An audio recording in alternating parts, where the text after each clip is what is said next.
Hello guys, আসসালামু আলাইকুম। আজকে আপনাদের সামনে নতুন একটা ভিডিও নিয়ে হাজির হলাম। এটা হচ্ছে জাম্বুরা। জানি না আপনাদের এলাকায় এটাকে কি বলে। আমাদের এলাকায় জাম্বুরা বলে। জাম্বুরা মাখা দেখাবো আজকে। প্রথমে জাম্বুরাগুলা ছাড়াই নিলাম, তারপরে লবণ দিলাম। এবার দেব শুকনা ভাজা মরিচ।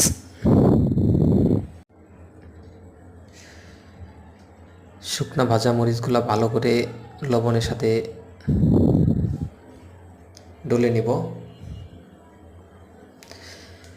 শুকনা মরিচ দিলে অনেক স্বাদ হয়।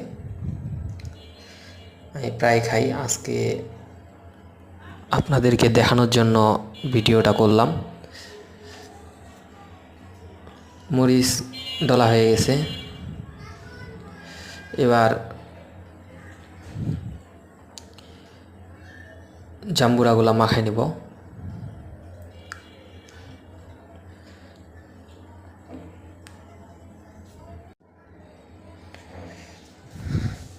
দেখেন জাম্বুরাগুলার একটা কালার চলে আসছে, অনেক সুন্দর একটা কালার।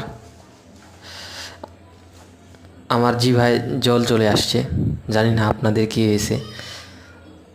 এবার একটু কাসুন্দি দিব। কাসুন্দি দিলে স্বাদটা আরও বাড়ে যায়।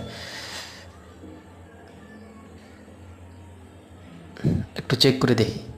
অনেক সুন্দর হয়েছে, আলহামদুলিল্লাহ।